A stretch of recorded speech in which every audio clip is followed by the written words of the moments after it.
In the 16th century, France found itself at the epicenter of a religious upheaval. New ideas about faith shook the foundations of the kingdom. The Reformation turned into a bloody struggle. How did a religious dispute lead to the St. Bartholomew's Day Massacre? And why did one of the kings, renouncing his faith, say, "Paris is well worth a mass"? In 1517, a German Catholic priest and monk of the Order of St. Augustine sent a Latin-language work to the Elector and Archbishop of Mainz. It was titled Disputation on the Power and Efficacy of Indulgences. The priest was Martin Luther, and the elector was Albert von Brandenburg. The work later became known as the 95 Theses. Thus began the Reformation, one of the greatest schisms in the history of Christianity, which led to the emergence of Protestants and Protestantism. If you want to learn more about the Reformation in Germany and Martin Luther's 95 Theses, the Schmalkaldic League, and the Peace of Augsburg, we have already covered this story on our channel. Find the link in the description. Soon, France, a neighbor of the Holy Roman Empire, also came under the influence of the Protestant Reformation. At that time, the French kingdom was ruled by Francis I of the Valois dynasty, a patron of the arts and supporter of the legendary Leonardo da Vinci, an active participant in the Italian Wars, and a fierce rival of Holy Roman Emperor Charles V of Habsburg. He also went down in history as the first influential European ruler to dare to form an alliance with the Ottoman Sultan Suleiman the Magnificent and established a long-term Franco-Ottoman alliance. During the reign of Francis I, the French Reformation developed in two consecutive phases. Initially, there was tolerance and adherence to a golden mean, avoiding conflicts with his subjects. Later, a period of suppression of reformist ideas began. As early as 1519, printer and humanist scholar Johann Froben, a close friend of Dutch philosopher Erasmus of Rotterdam, published a collection of Martin Luther's works. He noted that 600 copies were sent to France and sold in Paris. In 1521, a group of reformers, including French theologian Jacques Lefebvre d'Etaples and Bishop Guillaume Brissonnet, created the Meaux Circle. It was a reformist humanist group in the city of Meaux. They spread new ideas about improving the quality of Christian preaching and religious life. Later, the Meaux Circle included theologian François Vatable, scholar Guillaume Boudet, reformer Guillaume Farel, and even Margaret of Navarre, elder sister of Francis I. They all stood at the origins of the Reformation in France, and in 1523, Jacques Lefebvre d'Etaples was the first to translate and publish the New Testament in French. In the 1520s, the King of France was still tolerant of reformist ideas, while the French aristocracy maintained the status quo and supported the monarch's policies. The Catholic Church, meanwhile, focused on defining the boundaries of orthodoxy, determining what could be considered heresy and what not. In 1532, the Waldensians, followers of the teachings of the lion merchant Peter Waldo, joined the Reformation in France. This religious movement had conflicted with the Catholic Church for centuries.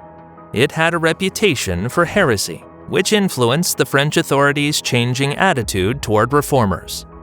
By 1534, the situation had completely changed. The affair of the placards marked the beginning of the persecution of Protestants in France. It was a series of trials against heretics who distributed anti-Catholic leaflets in French cities: Paris, Blois, Rouen, Tours, and Orléans. After the night of October 17th and 18th, residents of these major cities could see anti-Catholic placards in public places. One of the placards, posted on the door of the king's bedroom in the Château d'Amboise, was taken as a personal insult by Francis I and a breach of royal family security. It was at that point that the repression of Protestants began. Social tension continued to grow. Later, several people involved in the affair of the placards were executed in front of the Cathedral of Notre-Dame de Paris, in the presence of Francis I himself. It was because of the affair of the placards that French reformer John Calvin, in order to avoid persecution, moved to Switzerland. In 1536, he published his most famous work in Basel, Switzerland, The Institutes of the Christian Religion. This theological polemical treatise in Latin laid the foundation for a new religious doctrine, Calvinism. The treatise later became the ideological basis for French Protestants. John Calvin translated the Institutes of the Christian Religion into French and published it in 1541. A year earlier, Francis I issued the Edict of Fontainebleau, the first normative act of the Kingdom of France that officially established a policy of persecution against French Protestants, who are also called Huguenots. The edict imposed severe punishments for Protestantism, including public humiliation, confiscation of property, torture, and even the death penalty. Soon, the French king ordered the punishment of the Waldensians. Followers of early Christianity had joined the Reformation movement and were becoming increasingly militant. In 1545, the Massacre of Mérindol took place. French troops under the command of Jean Meunier d'Oppede, the new first president of the Parliament of Provence, and Antoine Escalon des Aymars, who was returning from the Italian wars with 2,000 soldiers, killed thousands of residents of the settlement of Mérindol and destroyed over a dozen surrounding villages. Hundreds of men were sent to the galleys as slaves. At the same time, special heresy courts began to operate, known as Chambers of Fire, La Chambre Ardente. The first was established in the Parliament of Rouen. In 1547, Francis I died. The throne and crown were inherited by his second son, Henry II of Valois. He continued his father's religious policy, which eventually became even stricter, as the new king considered all Protestants heretics. In 1551, the Edict of Chateaubriand banned the distribution of Protestant literature. The crown could also confiscate Protestant property. Much harsher punishments were introduced by the Edict of Compiègne, issued in 1557. The death penalty for all Protestants who published banned literature, created blasphemous images, participated in religious gatherings, or preached illegally. This edict later became one of the preconditions for the religious wars in France. Meanwhile, in Geneva, Switzerland, preacher John Calvin ensured the leadership and organization of the Reformed Church of France. Despite persecution, the number and influence of Calvinists in French lands grew, as various social classes, including the aristocracy, preferred this branch of Protestantism. By the 1560s, the number of Calvinists in France reached approximately 2 million. More than half of the French aristocracy adhered to Calvinism. The Italian Wars ended with the Treaty of Cateau-Cambrésis in 1559. France did not lose, but it was weakened and bankrupted. That same year, the First National Synod in Paris adopted the French Confession of Faith. It was a Reformed confession of faith and became the official doctrinal standard of the Reformed Church of France. In 1559, another significant event took place. King Henry II died due to an accident at a jousting tournament, and the French throne was inherited by his 15-year-old son, Francis II. This created a political vacuum and a struggle for power. The influential Duke François de Guise, uncle to the king's wife and Queen of Scots Mary Stuart, took advantage of the situation and placed Francis II under his guardianship.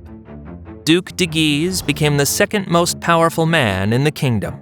From then on, the aristocratic House of Guise, staunch supporters of Catholicism, played a leading role in French politics. In response, the Protestants attempted to kidnap the young king. The Amboise Conspiracy of 1560 was led by Jean de Berry and Louis de Bourbon, Prince of Condé. The plot was uncovered in advance. Hundreds of suspects were arrested or killed, and de Berry was executed. Louis de Bourbon was also suspected, and within a few months he was captured and sentenced to death. It was after this conspiracy that the term Huguenot, whose origin is still debated by scholars, came into widespread use to refer to French Protestants. That same year, the young King Francis II died of an ear infection, and Prince Condé took advantage of the political chaos. He was released by order of the Queen Mother, Catherine de' Medici, who hoped to secure the support of the influential aristocrat. Meanwhile, another son of the late Henry II and Catherine, 10-year-old Charles IX of Valois, became King of France. In 1561, the first street clashes between Catholics and Protestants broke out. The religious wars were already looming. The following year, Catherine de' Medici, who acted as regent for her underage son, attempted to prevent conflict. The Edict of Saint-Germain in 1562 granted limited tolerance to the Huguenots, but it could not stop what was to come. The Massacre of Vassy marked the beginning of the French Wars of Religion. Duke François de Guise organized an armed assault in which dozens of Protestants were killed and hundreds wounded. De Guise became the leader of the Catholics, while Louis de Bourbon led the Huguenots who had risen against the crown. The next key event was the Siege of Orléans in 1563. The Huguenots, under the command of General François de Coligny, were losing the war and retreated to the city, which was besieged by François de Guise. The Catholic forces, representing the French crown, hoped to force the city's surrender and gain complete victory over the Protestants. However, de Guise was assassinated by the Huguenot Jean de Poltrot. His death weakened Catholic influence over the French crown, forcing a temporary compromise. Both sides signed the Peace of Amboise, which granted the Huguenots limited religious freedom. At the same time, de Guise's assassination marked a turning point. It triggered a bloody vendetta among the French aristocracy and a series of high-profile assassinations of prominent leaders from both sides. 4 years later came the so-called Surprise of Meaux. Dissatisfied with the crown's failure to uphold promises and the continued restriction of Protestant rights, Huguenot leaders Louis de Bourbon and Gaspard de Coligny attempted a coup to seize King Charles IX. The plot failed, and the war between Catholics and Protestants resumed. In 1569, the Battle of Jarnac took place. Catholic forces under General Gaspard de Sceaux defeated the Huguenot troops of Louis de Bourbon. Bourbon was wounded, captured, and executed. Gaspard de Coligny then became the leader of the Huguenots. In 1571, the Seventh National Synod of French Reformers was held in La Rochelle, a major Huguenot and Reformation center in France. Among the attendees were Queen Jeanne III of Navarre, her son Henry of Navarre, Prince Condé Henri de Bourbon, Admiral Gaspard de Coligny, and other high-ranking Huguenots. The Gallican Confession was read to them, and they all signed it. From that moment, the confession became known as the La Rochelle Confession.